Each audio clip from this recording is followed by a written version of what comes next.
تو کفار شور مچاتے تھے، تو کفار کو چپ کرانے کے لیے یہ آیت اتری، اور تم اسے نماز میں قرآن پڑھنے کا فٹ کیے جا رہے ہو۔ مولوی صاحب پتہ ہے آپ لوگوں کی؟ او مولوی صاحب، ہاں بولے۔ یہاں بحث اس کے شان نزول سے نہیں ہے، اس کے اطلاق اور حکم سے ہے کہ اس کا اطلاق اور حکم کہاں ہو رہا ہے۔ آپ کو معلوم ہوگا کہ صحابہ پہلے حالت نماز میں بات کرتے تھے، پھر آیت کریمہ اتری وقوموا للہ قانتین، اپنے رب کے حضور خاموش کھڑے رہو۔ پھر صحابہ نے باہم مشورہ کیا کہ اب خاموش کھڑے رہنے سے تو بہتر یہ ہے کہ ہم لوگ قرآن ہی پڑھیں، چنانچہ قرآن پڑھنے کا رواج شروع ہوا۔ تو پھر یہ آیت کریمہ اتری وَإِذَا قُرِئَ الْقُرْآنُ فَاسْتَمِعُوا لَهُ وَأَنصِتُوا لَعَلَّكُمْ تُرْحَمُونَ، اپنے رب کے حضور خاموش کھڑے رہو، جب قرآن پڑھا جائے کان لگا کر سنو تاکہ تم پر رحم کیا جائے۔ اب تم کہتے ہو کہ یہ آیت کفار مکہ کے لیے اتری، یہی کہا نا بھی آپ نے؟ ہاں میں نے یہی کہا۔ یہی تم لوگ یار قرآن حدیث سمجھتے ہو۔ لعلکم ترحمون سے کیا سمجھا آپ نے؟ تاکہ تم پر رحم کیا جائے۔ اب ایک بات بتاؤ کہ نبی پاک صلی اللہ علیہ وسلم خانہ کعبہ میں قرآن پڑھ رہے ہیں اور کفار شور مچا رہے ہیں، اگر کفار شور نہ مچاتے تو کیا ان پر رحمت ہوتی ہے اللہ کی؟ اللہ کی رحمت کافر پر ہوتی ہے؟ قرآن پڑھا نہیں، وَنُنَزِّلُ مِنَ الْقُرْآنِ مَا هُوَ شِفَاءٌ وَرَحْمَةٌ لِّلْمُؤْمِنِينَ، ہم نے اس قرآن کو نازل کیا ہے جو شفا ہے اور رحمت ہے مومنوں کے لیے۔ وَلَا يَزِيدُ الظَّالِمِينَ إِلَّا خَسَارًا، اور یہاں ظالم سے جو مراد ہے ظالمین سے وہ کفار ہیں، اور کافروں کا اس میں خسارہ نقصان بڑھتا ہے۔ تو اب مجھے ایک بات بتاؤ، آپ کافر کو سلام کرتے ہیں؟ نہیں بالکل نہیں کرتے ہیں بھائی، منع کیا گیا، کافر کے لیے رحمت تھوڑی ہے، مومن کے لیے بھائی۔ تو لو تم نے خود ہی جواب دے دیا، کافر کے لیے جب رحمت نہیں ہے تو اس آیت میں یہی تو لکھا ہے کہ جو خاموش قرآن سنے اس کے لیے رحمت ہے۔ تو جب مسلمان خاموش قرآن سنے گا اس کے لیے رحمت ہے، کافر خاموش بھی رہے گا تب بھی اس کے لیے رحمت نہیں۔ اب تم خود ہی کہہ رہے ہو کہ سلام میں رحمت ہے، وہ کافروں کو نہیں بھیجا جاتا ہے، تو اس آیت میں بھی تو وہی ہے کہ جو خاموش مسلمان قرآن سنے اس پر رحمت ہوگی، سمجھے؟ اور دوسری بات نہیں، قرآن کی آیت ہے نا، تو اب آپ تفسیر مدارک اٹھا کر دیکھیں، وجمہور الصحابہ وجمہور الصحابہ علی انہ فی استماع المؤذن، عام صحابہ کا فرمان یہ ہے کہ یہ آیت کریمہ نماز میں امام کے قرآن پڑھنے کے حوالے سے اتری ہے۔ اس آیت کریمہ کی تفسیر کرتے ہوئے صاحب مدارک لکھتے ہیں کہ جب امام قرآن پڑھتا مقتدی پیچھے پڑھتے تو اس موقع کے لیے آیت اتری۔ اب ہم تفسیر کی مانیں یا تمہاری مانیں؟ چلو مان لیا کہ یہ نماز میں امام کے پیچھے قرآن تمہارے یہاں جو شیخ الحدیث ہوتا ہے نا، وہ ہمارے یہاں اس کا داخلہ مکتب میں ہوتا، سمجھے؟ تم لوگ ہمارے قرآن حدیث بازیچے اطفال نہیں ہے، بچوں کا کھیل نہیں، سمجھے؟ عمریں کھپانی پڑتی تب جا کے یہ توفیق نصیب ہوتی۔ مولوی صاحب مان لیا بھائی، میری بات سنیں، نماز میں امام کے پیچھے قرآن پڑھنے پر منع ہونے کے لیے یہ سورہ آپ نے سنائی مجھے، مگر قرآن مان لیا آپ نے؟ ہاں لیکن میرا سوال آپ دیکھیں نا، سورہ فاتحہ قرآن کہاں ہے؟ کیا صحیح بخاری کتاب سورہ فاتحہ قرآن نہیں ہے؟ ہاں سورہ فاتحہ قرآن نہیں ہے، کہاں ہے قرآن؟ معاذ اللہ رب، کیا ہے سورہ فاتحہ؟ حدیث ہے کیا؟ کیا صحیح کیا؟ ہاں بالکل حدیث ہے میرے پاس، سنا تھا اس کا بخاری کتاب تفسیر میں آپ نے یہ حدیث نہیں پڑھی؟ یہ السبع المثانی والقرآن العظیم الذی اوتیت، یہی 7 آیتیں اور قرآن ہے جو مجھے عطا فرمائی گئی۔ اچھا سنو مولوی صاحب، ایسا ہے تم تو صرف بخاری کا نام جانتے ہو، الحمدللہ میں بخاری پڑھاتا ہوں، نہ جانے کتنے تم جیسے بخاری پڑھنے والوں کو اب تک میں نے فارغ کر دیا، سمجھے؟ اچھا ہاں، تو یہ جو حدیث آپ پڑھ رہے ہیں نا، یہ حدیث کا آخری حصہ، یہ سمجھنے میں بھی آپ کو غلطی ہو رہی۔ یہ کتاب التفسیر میں حضرت ابو سعید بن معلہ کی روایت ہے نا، اچھا یہی نا، وہ کہتے ہیں کہ میں مسجد نبوی میں نماز پڑھ رہا تھا کہ رسول اللہ نے مجھے آواز دی تو میں بعد نماز حاضر ہوا تو حضور نے فرمایا کیا تو نے خدا کا حکم نہیں پڑھا کہ جب اللہ و رسول بلائیں تو فوراً حاضر ہو جا؟ یہی ہے نا؟ ہاں یہی ہے بھائی، یہی ہے۔ ہاں، اللہ و رسول بلائیں تو فوراً حاضر ہو جا۔ پھر اس کے بعد وہ فرماتے ہیں کہ جب میں حاضر ہوا تو حضور نے فرمایا تجھے ایسی صورت نہ بتاؤں جو قرآن کی تمام صورتوں کی سردار ہے، اس سے پہلے کہ تم مسجد سے نکلو۔ پھر آپ نے میرا ہاتھ پکڑ لیا اور مسجد سے تشریف لے جانے لگے تو میں نے عرض کیا آپ نے نہیں فرمایا تھا کہ ایسی صورت بتاؤں گا جو تمام صورتوں کی سردار ہے؟ تو فرمایا وہ الحمد شریف ہے، وہی السبع المثانی، یہی پڑھا تھا نا آپ نے، وہی السبع المثانی، ہاں، والقرآن العظیم الذی اوتیتہ، ہاں، کہ اور یہ 7 آیتیں اور قرآن کریم، یہی سبع مثانی یعنی 7 آیتوں والی سورہ اور قرآن کریم. تو اس کا مطلب آپ کیا سمجھ رہے ہیں کہ سورہ فاتحہ الگ ہے قرآن الگ ہے, یہ مطلب سمجھ رہے ہیں؟ ہاں یہی سمجھ رہے ہیں ہم. لا حول ولا قوت. یہی بتا رہے ہیں. ایک منٹ مجھے بات بتاؤ, میں نے آپ کو 1 لاکھ روپے دیا اور 5 روپے دیا جی ٹھیک ہے, 1 لاکھ 5 روپے میں نے آپ کو دیا. تو آدمی کو معلوم ہے کہ بھائی 1 لاکھ سامنے والا نہ لینے والا بھولتا نہ دینے والا بھولتا, وہ بڑا اماؤنٹ ہے اور راؤنڈ فگر ہے, لیکن 5 روپیہ بھول جائے گا. تو آدمی کہتا ہے میں نے آپ کو 1 لاکھ اور 5,000 دیا جی. تو 1 اور 5 کے بیچ میں اور کو لاتا ہے, چونکہ 5 اس کے دماغ میں اچھے سے بیٹھ جائے کہ 5 مت بھولنا, 1 تو تم نہیں بھولو گے لیکن 5 مت بھولنا. تو نبی فرماتے ہیں 113 صورتیں تو یقیناً قرآن کی ہے, یہ بھی قرآن کی, لیکن ان تمام صورتوں میں اس کا مقام یہ ہے کہ یہ ان صورتوں کی سردار ہے, ان صورتوں کی سردار ہے. یہ فرمانے کا مطلب ہے کہ ہم نے تمہیں قرآن دیا اور 7 آیتیں, یعنی تم قرآن کی 113 صورتوں کو تو نہیں بھولو گے, لیکن اس سب سے پہلی والی صورت کو بھی مت بھولنا جس میں 7 آیتیں ہیں. جیسے میں نے ابھی کہا کہ میں نے آپ کو 1 لاکھ روپے دیا اور 5 روپے, تو 1 لاکھ روپیہ ہوتا ہے, 5 روپیہ روپیہ نہیں ہوتا ہے کیا؟ ارے جیسے 1 لاکھ روپیہ روپیہ ویسے 5 روپیہ بھی روپیہ ہے. تو جیسے 113 قرآن کی صورتیں ہیں ویسے یہ 7 آیتیں بھی قرآن کی ہے صورتیں ہیں. اور اوپر اسی حدیث میں جو اوپر لکھا ہے نبی نے فرمایا کیا میں تمہیں قرآن کی ایسی صورت نہ بتاؤں, قرآن کی ایسی صورت نہ بتاؤں جو تمام صورتوں کی سردار ہے. تو نبی نے تو خود ہی فرما دیا کہ یہ قرآن کی صورت. اب تم کیسے بول رہے ہو یار کہ یہ قرآن کی صورت نہیں ہے؟ معاذ اللہ رب العالمین. ارے تم نے کیسے کہہ دیا یہ قرآن میں نہیں ہے؟ آپ لوگ یار اندھے مقلد ہو بالکل. آپ یہ قرآن و حدیث ہے جو نظر آتا ہے. ایسا ہے مولوی صاحب, ساری دلیلیں میں نے دی سمجھے, اور تمہاری جو دلیلیں تم نے پیش کی نا حدیث اور قرآن کی آیت کی غلط تفسیر بالرائے, اس کا صحیح معنی و مفہوم بھی میں نے آپ کو سمجھایا. اب تم ہم ہی کو اندھے مقلد بول رہے ہو, بلکہ حقیقت یہ ہے کہ بزرگان دین ائمہ مجتہدین اولیاء کاملین سے خدا واسطے کا بیر ہے آپ لوگوں کو, اور آپ وہ جماعت ہو جس کی پیشن گوئی اللہ کے نبی نے فرمائی دجالون کذابون یاتونکم من الاحادیث, جھوٹ بولنے والوں فریب دینے والوں کی آخری زمانے میں ایک جماعت ہوگی جو حدیثیں گڑھیں گے, ایسی حدیث بما لم تسمعوا انتم ولا آباؤکم, جو تم نے اور تمہارے باپ داداؤں نے نہ سنی ہوگی. تو اسی جماعت کے فرد ہو تم, اور تم سے اس سے زیادہ کی امید بھی نہیں کی جا سکتی ہے. یعنی تم یہی کچھ کرو گے. کرنا چاہتے ہیں آپ کو بتائیں, آپ ہمیں کیا ثابت کرنا چاہتے ہیں؟ ہم تمہیں کیا ثابت کرنا چاہتے ہیں؟ اتنی دیر میں تم خود ہی ثابت ہو گئے کہ تم 1 نمبر کے چوتیم سرپریٹ دگریٹ ہو. تم خود ہی اتنی دیر کی گفتگو میں تم خود ہی پگلے اعظم عالم معلوم پڑ رہے ہو یار. ہم کیا ثابت کریں؟ دیکھتے ہم اپنے بڑے عالم کو لے کر آتے ہیں آپ کے پاس, پھر بتاتے ہیں آپ کو. تمہارے بڑے کو نہیں, اور جتنے سڑے ہیں سب کو لے آؤ, صرف بڑے نہیں جتنے سڑے ہیں سب کو لے آؤ. Any time most welcome for ٹھوکائی انشاءاللہ. قصری ابو حنیفہ. ہاں قصری ابو حنیفہ میں تمہاری ٹھوکائی ہوگی بیٹا. ٹھیک ہے, دیکھ لیتے ہیں. اللہ حافظ.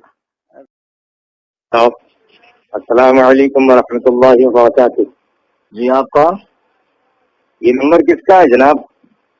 جس کو فون لگایا اسی کا رہے گا نا یار, آپ کو کس سے بات کرنی؟ ہاں میں نے انٹرنیٹ پر ایک کتاب پڑھا بنا